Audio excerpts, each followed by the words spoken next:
konteksto na kung saan isa itong lugar o isa itong hardin na minsan hindi ito masyadong natatalakay pero nababanggit ito. No? At itong lugar na to ay bago nagkaroon ng agony, no? Saan muna nakilala si Kristo, no? Kung paano na encounter ni Jesus, no? Yung kanyang agony. Pag sinabing agony, ito po yung pakikipagbuno, pakikapagbaka, ito po yung labas ng sakit, bigat ng nararamdaman ni Jesus. At ito po yung lugar na kung saan makikita po natin, no, sa aklat po ng Mateo 26, no? Matthew 26 verse 36 hanggang sa 46, no? So medyo mahaba po siya. At basahin ko na lamang po. Sabi niya, pagkatapos ay pumunta si Jesus, nakasama sila sa isang pook na tinatawag na, saan daw po? Nakikita po? Gethsemane. No? So basahin po natin.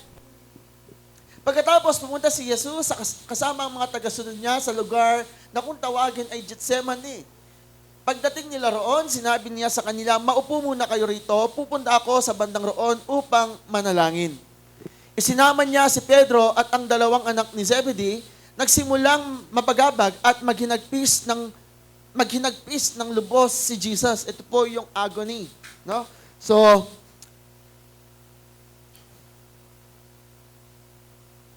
ayan, at sinabi niya sa kanila, para akong mamamatay sa labis na kalungkutan. Dito lang kayo at magpuyat. Lumayo siya ng kaunti, lumuhod at nanalangin, Ama ko, kung maaari po ay ilayo niyo sana sa akin ang mga paghihirap na darating. Ngunit hindi ang kalooban ko ang masunod, kundi ang kalooban ninyo. Binalikan ni Jesus ang tatlo niyang tagasunod at dinatnan niya silang natutulog. Sinabi niya kay Pedro, hindi ba talaga kayo makapagpuyat na kasama ko kahit isang oras lang? Magpuyat kayo at manalangin upang hindi kayo madaig ng tukso. Ang spirito'y handang sumunod, ngunit mahina ang laman. Lumayong muli si Jesus at nanalangin, Ama ko, kung kinakailangan daanan ko ang paghihirap na ito, naway mangyari ang kalooban ninyo. Pagkatapos, muli niyang binalikan ang mga tagasunod niya at nadatnan na naman niya silang natutulog dahil antok na sila. Lumayo ulit si Jesus sa ikatlong pagkakataon at nanalangin tulad ng nauna niyang panalangin. Binalikan niya ang mga tagasunod niya at sinabi, natutulog pa rin ba kayo at nagpapahinga? Tingnan ninyo, dumating na ang oras na ako na anak ng tao ay ibibigay sa mga makasalanan. Narito na ang taong nagtatraidor sa akin. Pinagpala po ang pagkabasa sa salita ng ating Diyos. Tayo pong lahat ay yumukot manalangin. Muli, Ama, sa aming nabasa, sa aming natunghayan. Dalangin po namin, Ama, kung ano yung nais niyong iparating sa amin. O God, magkaroon ito ng aplikasyon sa buhay po namin.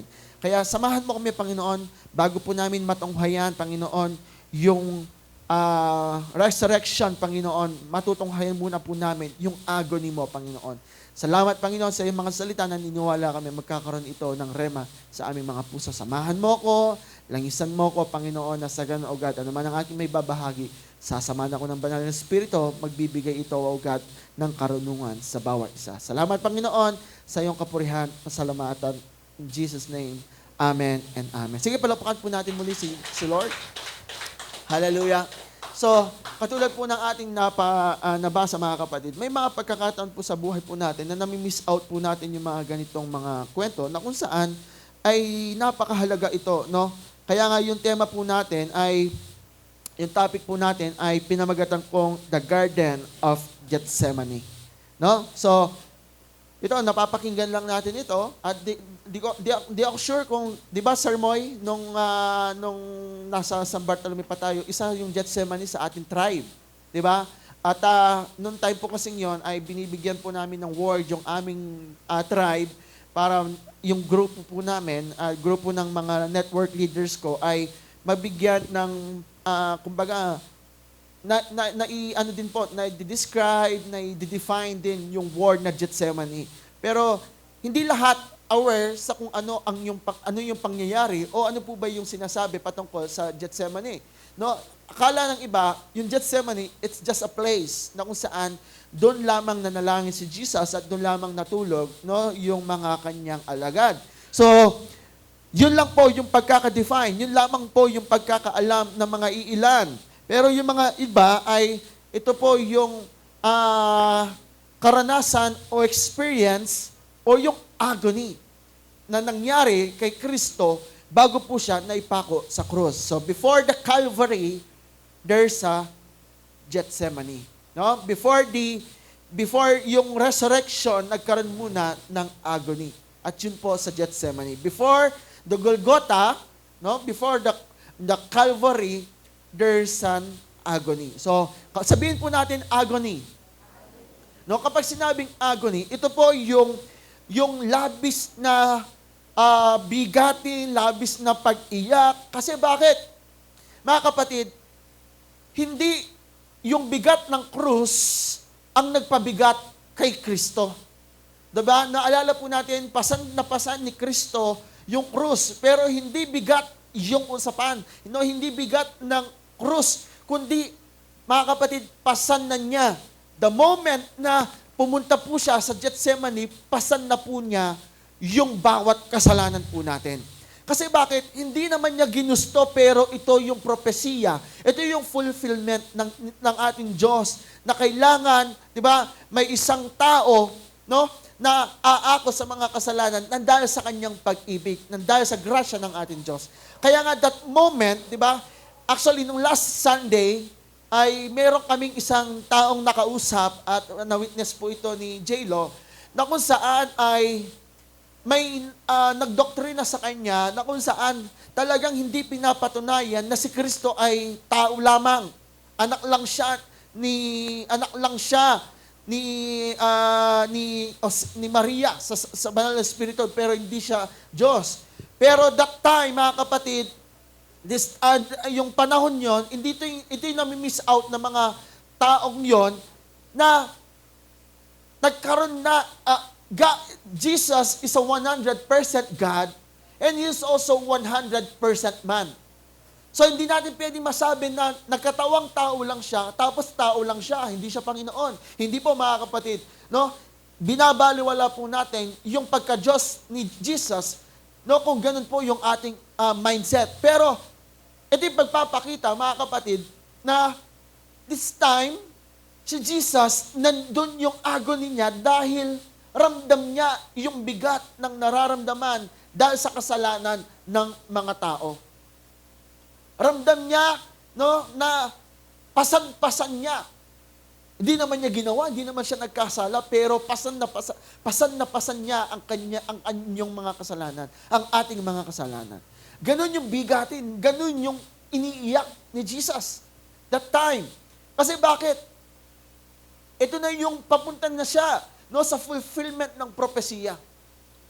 Ito na yung propesiya ang kailangan niyang gawin.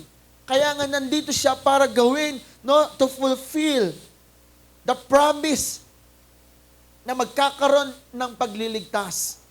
At ito na po yun, bago pumunta sa Golgotha si Jesus para ipako sa krus ng Kalbaryo, nagkaroon muna ito ng agony sa Gethsemane. Kaya mga kapatid, sa pagkakataon ng buhay po natin, kung makikita po natin, maging tayo, may mga pagkakataon din po tayo sa buhay po natin na minsan hindi tayo makatulog, hindi tayo mapakali, hindi tayo hindi mapalagay yung loob po natin kasi may bigatin sa puso po natin. Naranasan niyo po ba yung mga kapatid na kahit na anong sikap ninyo, nagawin yung best ninyo, pero may bigat pa rin sa loob ninyo? Ganon din po ang naramdaman po ni Jesus. Alam niyang papalapit na po siya, no, sa fulfillment ng propesiya. Yun po yung naramdaman niya bilang isang tao, dala-dala niya yung bigat ng mundo. nang dahil sa mga kasalanan po natin. Dahil bakit? Itong Diyos na ito, na dapat, wala naman siyang pakialam sana sa atin eh. Pero nang dahil sa kanyang grasya, nang dahil sa kanyang biyaya, nang dahil sa kanyang pag-ibig, mga kapatid, nagkatawang tao po, ang Panginoon po natin. At yung pagkakatawang tao po niya, dala po niya ang bawat kasalanan ng mundo.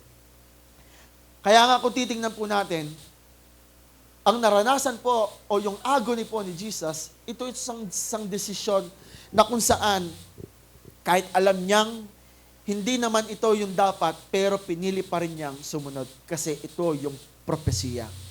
Ito yung kalooban ni Yahweh. No, ito yung kalooban ng ating Diyos.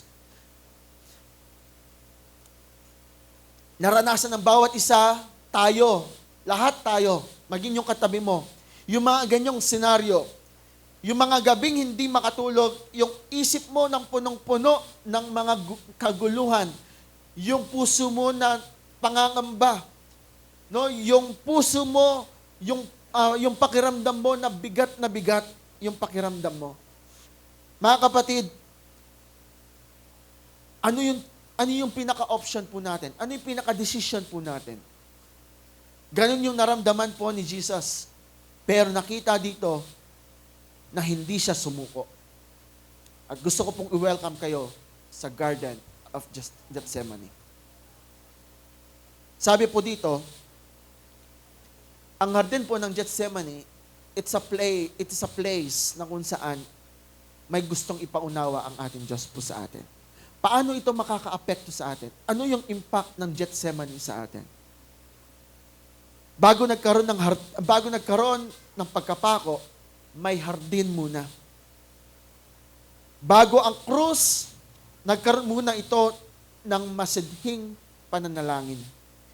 Bago ang pagkamatay, meron munang pakikipaglaban. Yung agony.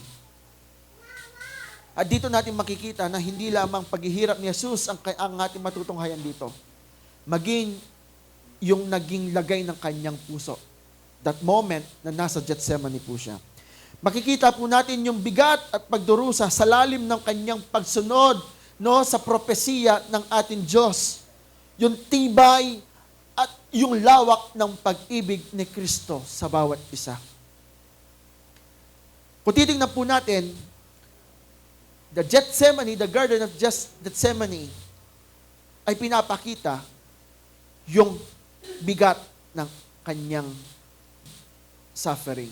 The weight of His suffering. Sabihin po natin, sa unang punto po natin, the weight of His suffering. Makikita po natin ito sa verse 37 to 38. Sabi niya, my soul is exceeding sorrowful. My soul is exceeding. So, ibig sabihin, labis. Lampas-lampas. Kapag nag-exceed kasi, sumobra na.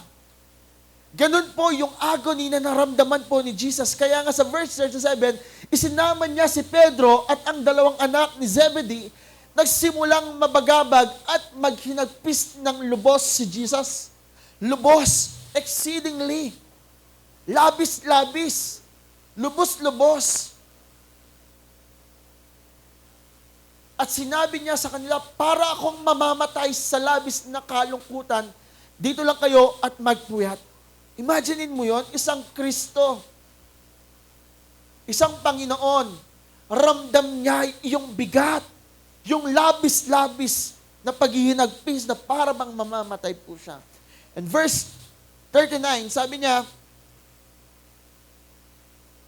verse 38, sabi niya, at sinabi niya sa kanila, para akong mamamatay sa labis na kalungkutan. Lungkot na lungkot, hindi dahil mamamatay po siya.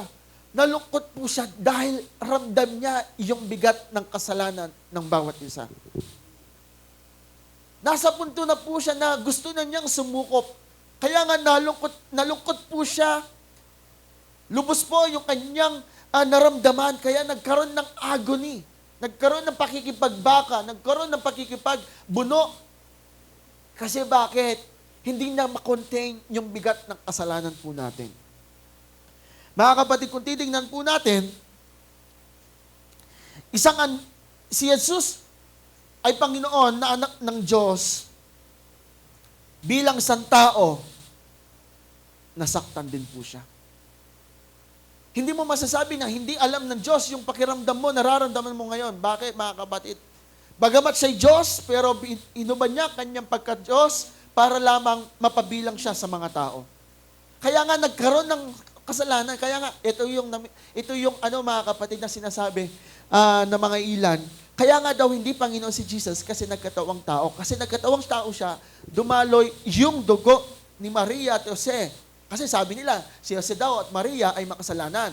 So yung dugo ni Maria, di ba, yun po yung pumasok kay Kristo, kaya nga hindi siya tao, ay hindi siya Diyos. Tao lamang siya. Pero, nami-miss out nila that Jesus was conceived, not through the Holy Spirit. Pero this time, naging tao po si Jesus. Kasi bakit? Ramdam niya yung bigat ng kasalanan po natin. Kaya nga titignan po natin, si Jesus ay isang anak ng Diyos na nasasaktan din. Si Jesus na anak ng Diyos na nalulungkot po din. Si Jesus na anak ng Diyos na nabibigatan din. Spiritually, emotionally. Yung pangyayari po, mga kapatid, na ginawa ni Jesus, hindi lamang ito drama, hindi lamang ito acting, hindi lamang pagpapakita para maawa yung mga tao sa Kanya para hindi matuloy yung pagkapako sa krus. Mga kapatid, ito yung agony ni Jesus na kung saan nagkaroon ito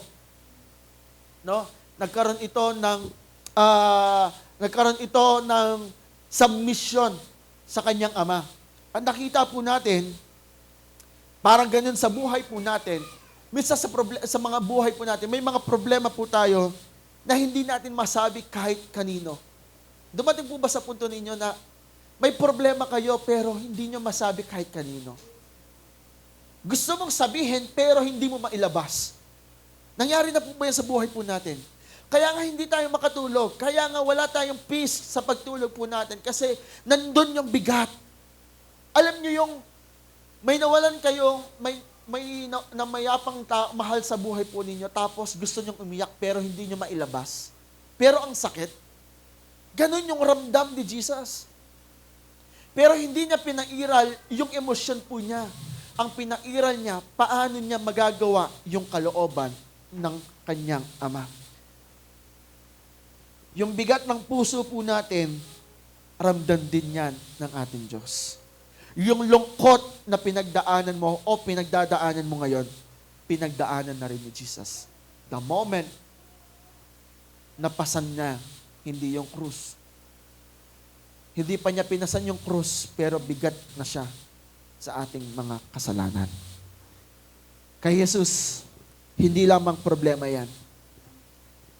Kasalanan ng buong mundo ang daladala niya. Kaya nga sabi sa Hebrews 4 verse 14, naintindihan niya ang lahat ng pinagdadaanan mo. Sabi sa Hebreo, sabi niya, sa next verse, sundan mo na lang ako, Chasi. Verse 15,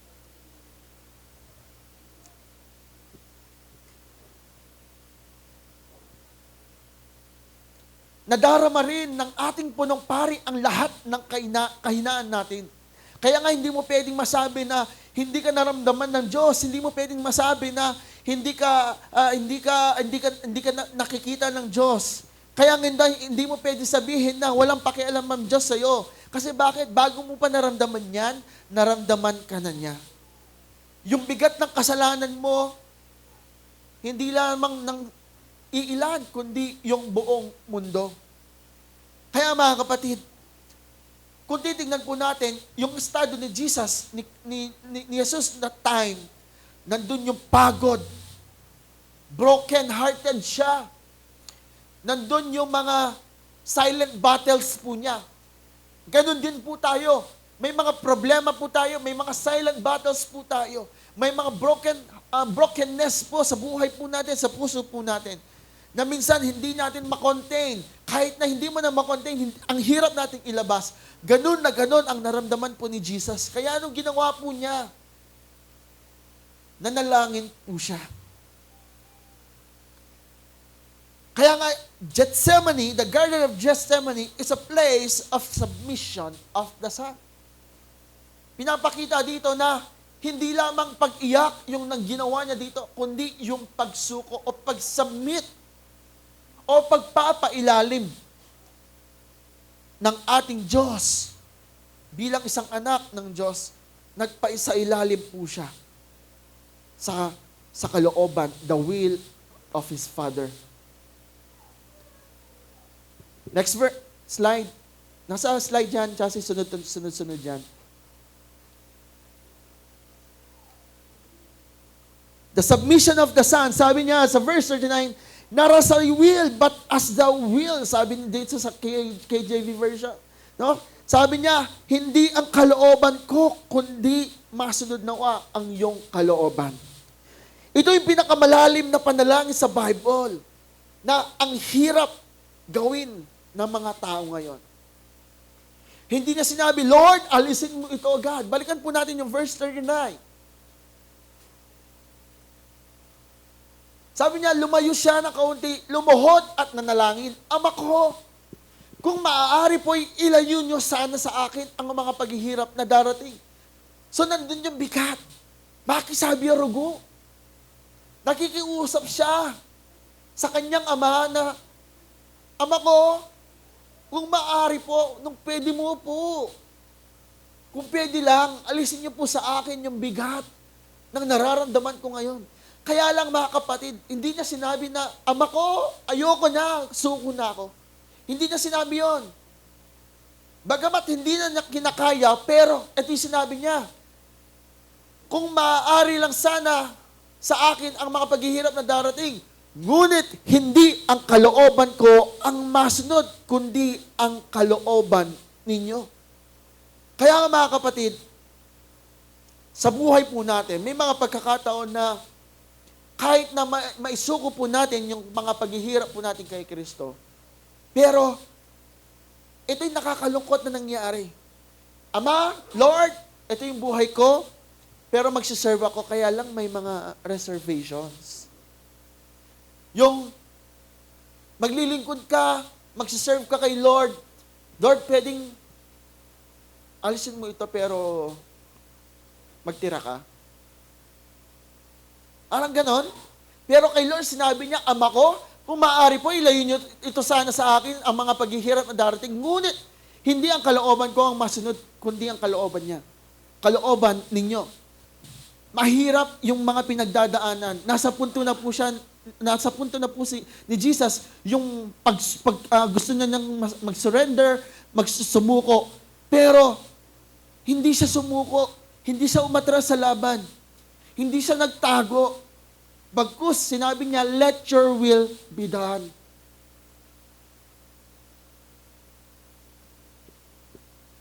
Hindi sinabi na, Lord, alisin mo ito agad. Lord, gusto ko nang tumakas. Hindi niya sinabi, Ama, ayoko na. Pwede niya sabihin na alisin mo pero hindi ang gusto ko, kundi ang gusto mo. At sinasabi niya, pwede naman na alisin mo ito, pero Lord, magtira ka ng kakaunti sa akin.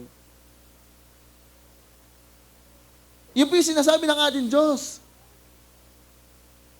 Tayo mga kapatid, kapag sumunod po tayo, i-deny po natin yung ating mga sarili. At papasanin po natin yung cross. Yun po yung kalooban ng Diyos. Parang tayo mga kapatid, maraming mga Kristiyano yung ganito ngayon. Lord, I will follow you. Lord, I will serve you.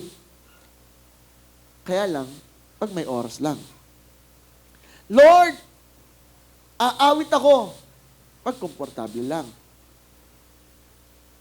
Lord, susuko ako sa iyo, pero 50% lang. Yung mga Kristiyano ngayon, ganun. Nagiging selective po tayo. Pinipili. Inihimay lang po natin kung ano yung sinusuko po natin. Si Kristo, hindi niya pinili. Lord, pwede kalahating bigat lang? Pwede itong kasalanan lang ng mga, yung mga pasanin ko? Hindi. Sabi niya, kung maaari, alisin niyo sa akin to. Pero ang kalooban niyo, ang masunod pa din. Ganun po ba tayo, mga kapatid? Kapag may sinuko tayo kay Lord, 50% na isuko, 50% yung kalooban niyo na yung nasusunod. Lord, I will serve you. Pero hati tayo, 50-50 lang para fair. Sabi ni Lord, Lord, anak, gusto mo sumuko? Yung isuko yung buhay mo? Iwan mo yung mga ganitong mga bisyo mo. Lord, pwedeng slight muna. Next year na yung susunod. Nagiging ganun tayo eh. Kaya mga kapatid, yung submission na sinasabi dito, kapag sinabing nagpapailalim, hindi lamang ito 50%, kundi buo. Ganun yung ginawa ni Kristo. Sinabi niya, ngunit hindi ang kalooban ko ang masunod. Ang kalooban ni Kristo, yung alisin yung mga bigatin na nararamdaman po niya. Pero sabi niya, hindi ang kalooban ko ang masunod, kundi ang kalooban ninyo. Ganun po ba tayo, mga kapatid? Inahayaan po natin yung kalooban ni Lord, yung masunod sa buhay po natin. Hello?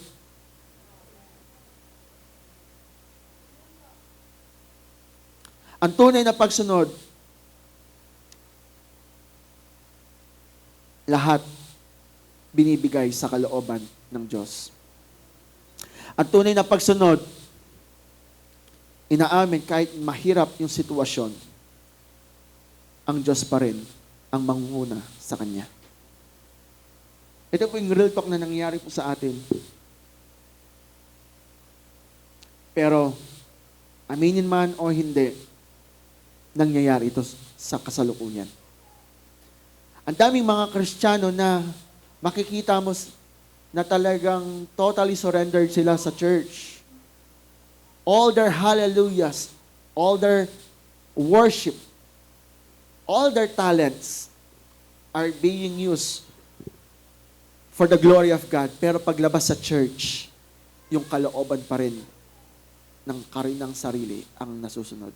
Kapag sinabi kalooban ni Lord, kapag sinabing iwanan mo ito, totaling iiwanan mo. Hindi yung kapag sinabi ni Lord na iwanan mo yan, iiwanan mo lang mamaya tapos bukas babalikan mo. Ibig sabihin, hindi nasunod yung kalooban ng Diyos. Ganon din po sa mga panalangin po natin. Si Jesus nanalangin. Nung bigat na bigat po siya, nanalangin po si Jesus. Hindi siya sumuko. Hindi siya tumakas. Ang prayer mo, minsan hindi babaguhin yung sitwasyon mo, pero babaguhin ang puso mo. Yung prayer mo, minsan hindi babaguhin yung sitwasyon, pero kayang kayanin kapag ang kalooban ng Diyos ang nasunod. Hindi lahat ng panalangin ay para baguhin ang plano ng Diyos. Minsan, para baguhin ang puso mo. Mga kapatid, ito yung gustong paunawa ng ating Diyos sa atin. Na hindi lahat ng mga panalangin natin ay para baguhin yung plano o yung sitwasyon ng buhay po natin. Minsan, binabago niya yung puso po natin. The Garden of Gethsemane, it's a proof also yung weakness ng tao. The weakness of man. Sabi niya sa verse 40 to 41, balikan po natin, binalikan ni Jesus ang tatlo niyang tagasunod at dinatnan niya silang natutulog. Imagine mo yon? Si Jesus, bigat na bigat. Yung kasalanan ng mga disipulo niya, di ba? Dala-dala ni Jesus. Tapos, pumunta doon si Jesus ng kakaunti lamang. Wala pang 1 oras. Sabi ni Jesus, magpuyat kayo, magbantay kayo. Watch and pray.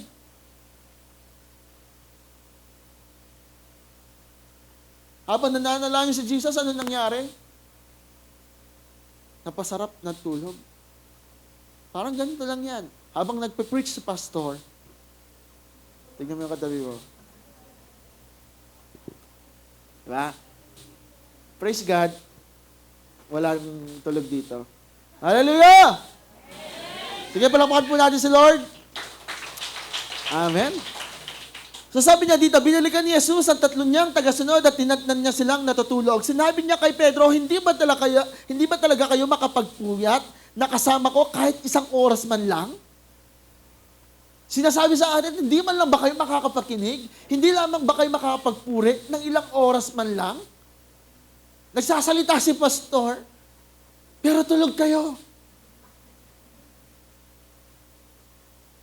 Ganun yung realidad. Pero, nangyari din ito kay Jesus.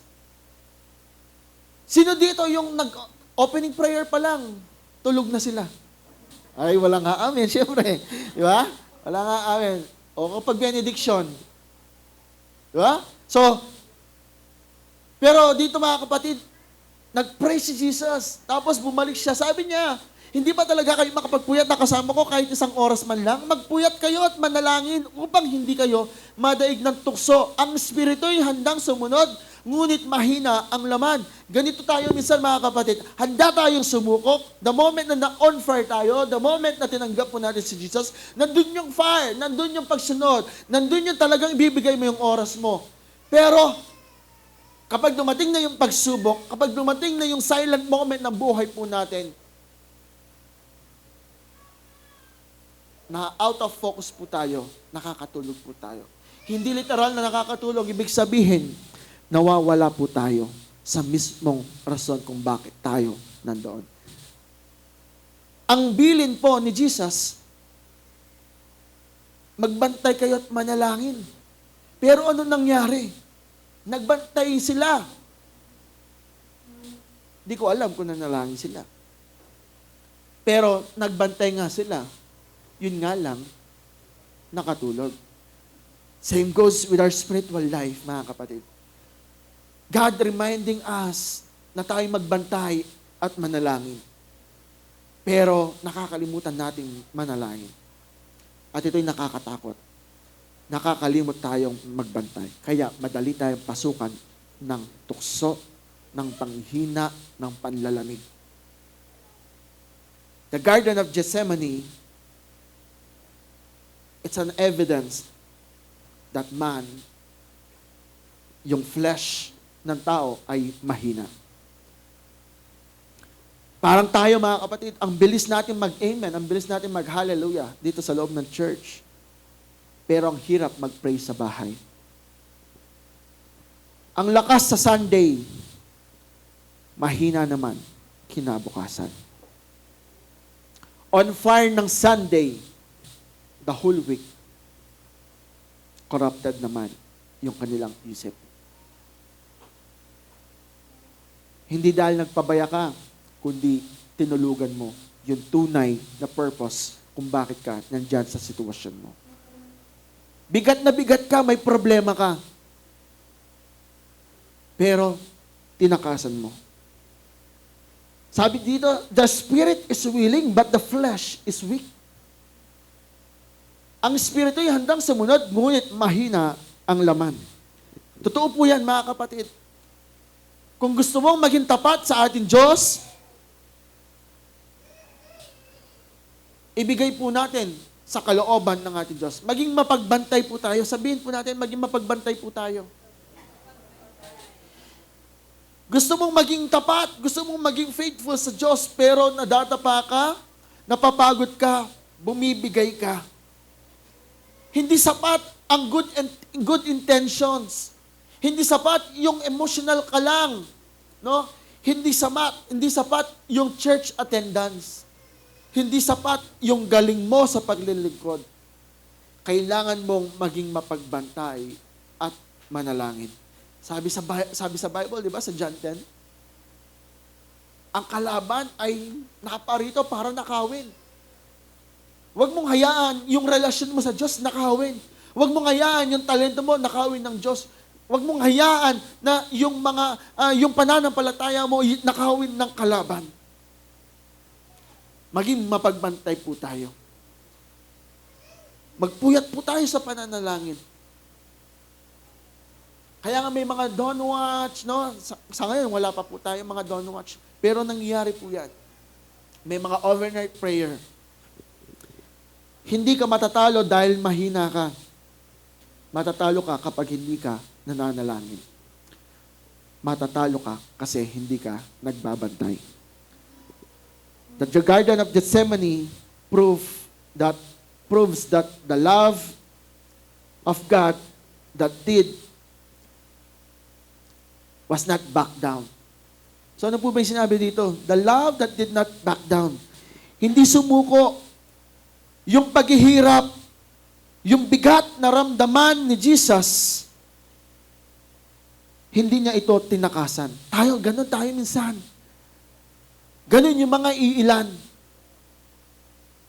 Yung problema nila, imbes na mailabas po nila, maipanalangin po nila, ano nangyayari? Kinikitil nila ang buhay po nila. Sumusuko, tumatakas. Si Jesus hindi siya sumuko. Si Jesus hindi siya tumakas. Si Jesus hindi siya nagtago. Bagkus, hinarap niya ito. Dahil sinuko niya ang bigatin niya sa kanyang ama.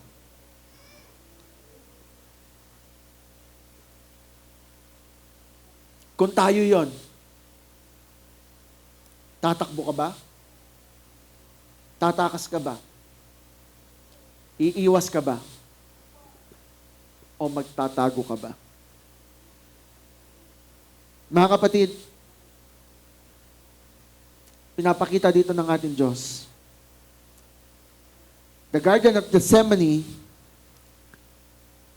is the weight of His suffering. The Garden of Gethsemane proves that Jesus submits to His Father. Nagpailalim po siya sa kalooban ng Diyos. The Garden of Gethsemane proves that man are weak. And the Garden of Gethsemane proves the love of Jesus. Walang pinipili yung pag-ibig ni Jesus. Ang pag-ibig ni Jesus ay para sa lahat. Dahil hindi lamang niya pinili yung bigatin ng ilang tao, kundi pinili niya yung bawat bigatin ng buong mundo. Before the cross, there was a prayer. Before the blood, there was a surrender. Kaya nga mga kapatid, paano ito magre-reflect sa buhay po natin? We all have our own Gethsemane moments. Lahat tayo may mga Gethsemane sa buhay po natin. May mga gabi na mabigat ang puso po natin. How does the Gethsemane reflect on us? Paano ba nagre-reflect at paano ba ito may apply sa buhay po natin? Lahat tayo may mga Gethsemane moments. May mga gabi na bigat ang puso po natin. May mga desisyon na hirap piliin. May mga sitwasyon na hindi natin kontrolado. May mga pagkakataon na gusto mong sumuko. Pero mga kapatid, the Gethsemane, kailangan pinapakita rin po natin, katulad ni Kristo, hindi natin maiwasan ang Gethsemane sa buhay po natin. Pero kaya natin itong pagtagumpayan kapag sinuko po natin ito sa kalooban ng Diyos. Piliin po natin palagi ang kalooban ng Diyos. Kung hindi mo kaya, magpakonsulta ka. Kanino? Sa ating Diyos. Ilabas mo yung nararamdaman mo. I-release mo kung ano yung bigatin mo. Huwag mong sarilihin. Mo kikimkiman. Huwag mong kimkimin. Huwag mong itago. Huwag kang tumakas. Huwag kang umiwas kasi hindi mo talaga maiiwasan yan. Kahit saan ka man magpunta, kahit saan ka man dalhin na mga paa mo, mga kapatid, Hanggat nandito sa puso mo yung bigatin, dadalhin at dadalhin mo yan. So ano kailangan mong gawin? Isuko mo sa ating Diyos. Hindi para umiwas ka, hindi para tumalikod ka, kundi masunod ang kalooban ng ating Diyos. Gethsemane teaches us how to pray. Tinuturuan po tayo ng Gethsemane na tayo, kung paano tayo manalangin. Walang mali na ikaw ay nakakaramdam ng mga problema. Walang mali na may mga bigatin ka sa buhay mo. Pero nagiging mali kung niresolve mo ito ng pangsarili mo lamang. Hindi mali na sabihin sa Diyos ang nararamdaman mo na nahihirapan ka na, Lord, takot na takot akong humakbang. Walang mali kapag sinabing, Lord, ayaw mo na. Pero dapat hindi doon nagtatapos. Wag magtapos sa ayaw mo na. Gusto mo nang sumuko. Nawa magtapos ito, Lord, ano po ba yung kalooban ninyo? Lord, not my will, but let your will be done. Ganun po dapat, mga kapatid, ang gusto sabihin sa atin. We all have our own Gethsemanes. Lahat tayo may mga Gethsemane sa buhay po natin. Pero pinapakita dito, mga kapatid, na huwag ka lamang basta sumuko. Bagkus, sabihin mo sa sarili, not my will, yours be done. Gethsemane exposes our weakness. Yung Gethsemane po natin, pinapakita na tayo'y mahina. Parang yung mga disciples na sinama po ni Jesus, gusto nilang gumawa. Sumunod nga sila, pero hindi naman ito nakita sa gawa. Ganun po tayo, mga kapatid. Ang daming gustong sumunod, pero takot naman gawin yung kalooban ni Jesus. The spirit is willing, but the flesh is weak. Gusto po natin, pero takot naman tayong humakbang. Gusto mong magsumuko kay Lord, pero iilan lang yung sinusuko po natin.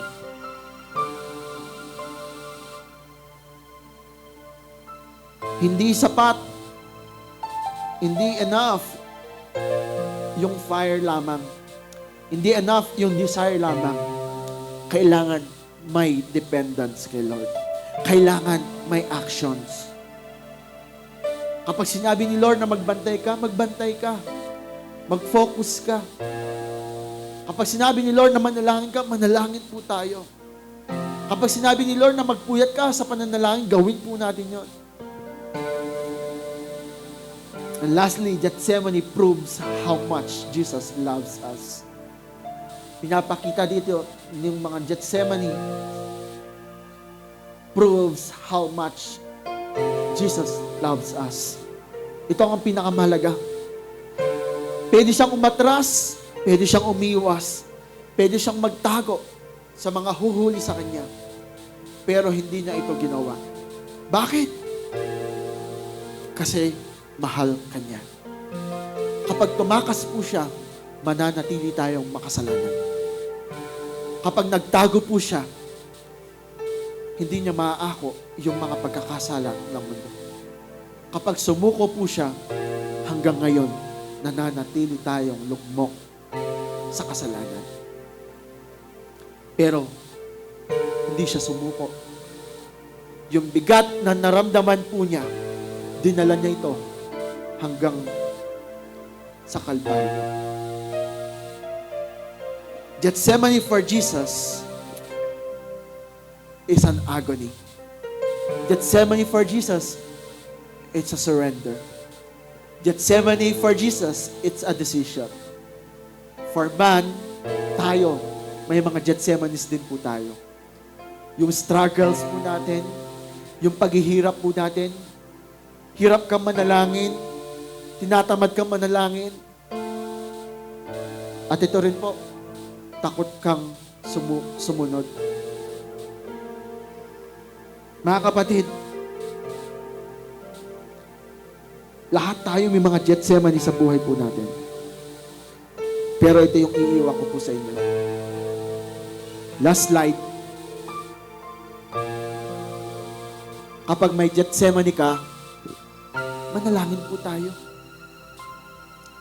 Kapag may struggles ka, kapag sinabing Gethsemane, nandun yung sorrows, nandun yung agony, nandun yung bigat, manalangin ka.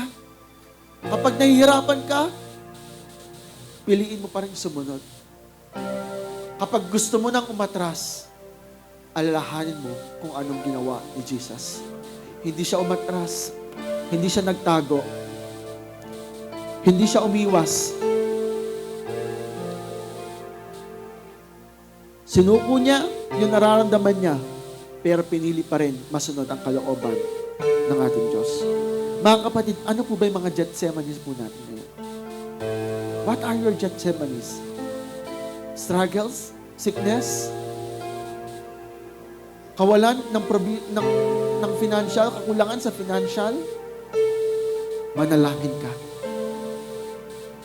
Kahit mahirap, pilitin pa rin natin sumunod. Gusto mo nang sumuko, gusto mo nang umayaw. Let us be reminded, may Diyos na hindi ka sinukuan. May Diyos na dinala yung bigatin mo hanggang sa krus ng Kalbaryo. Kahit nakapako po siya sa krus ng Kalbaryo, dala-dala niya yung bigatin po natin. Huwag kang sumuko. Magpatuloy po tayo.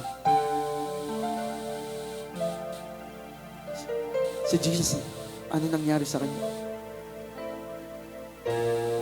On the third day, He rose again. Nagkaroon ng victory. Nagkaroon ng tagumpay.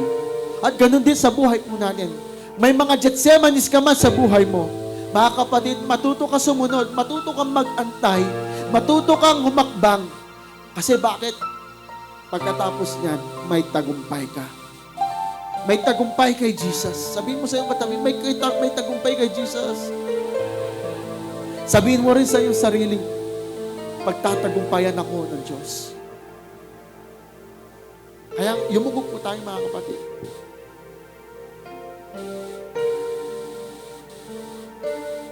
Ama, salamat Panginoon sa mga salita mo, sa mga aral na aming natunghayan. Bago ka, O God, Lord, bago ka napako sa krus ng Kalbaryo ang Panginoon. Bago ka, Lord, pinagpapalo sa Golgotha, merong Gethsemane. Yung Gethsemane na yun, Panginoon, ay sa realidad ng buhay, may mga problema, may mga bigatin, may mga pagkakataong, Lord, puyat na puyat kami kasi hindi kami makatulog dahil may mga bigatin sa puso po namin. Lord, katulad po ng iyong anak na si Jesus, turuan niyo po kami, Panginoon, na masunod ang iyong kalooban. Ano man yung bigatin po namin, Ama, Lord, sinusuko po namin ito. Let your will be done. Masunod nawa ang iyong kalooban sa buhay po namin. Lord, piliin po namin, Panginoon, na sumunod pa din kahit na mahirap. Makapagpatuloy kahit na bigat na kami. Ama, ano man yung mga Gethsemanes ng aking mga kapatid, ano man yung mga Gethsemanes po namin, Ama, dalangin ko, O God, kung paano nyo pinagtagumpayan yung sanlibutan, nawa kami din mga Gethsemanes ng buhay po namin, all our struggles, all our burdens, all our sufferings, lahat ng meron kami, Panginoon, pagtagumpayan mo din kami, Panginoon. At yun po ang aming inaasahan dahil pinangyari niyo na po, Panginoon. At alam namin, mapapangyari din ito sa buhay po namin, Panginoon, kapag kami sumunod sa iyo. Salamat, Ama, sa iyong mga salita. Babaunin po namin ito, Panginoon, hanggang sa paglabas po namin. Dahil yung Gethsemanes ng buhay po namin, Panginoon, pwede itong makita, maranasan, ma-encounter sa bahay, sa trabaho, sa mga pamilya, sa labas. Ama, i-remind mo kami na may Jesus, na may Jesus na hindi kami sinukuan. Bagkus, nasunod pa rin ang kalooban mo. Salamat, Ama, sa iyong paalala sa amin na kailangan po namin magpatuloy sa buhay po namin. Ito po ang aming panalangin sa pangalan ng Ama, ng Anak, at ng Banal na Espiritu Santo. Amen.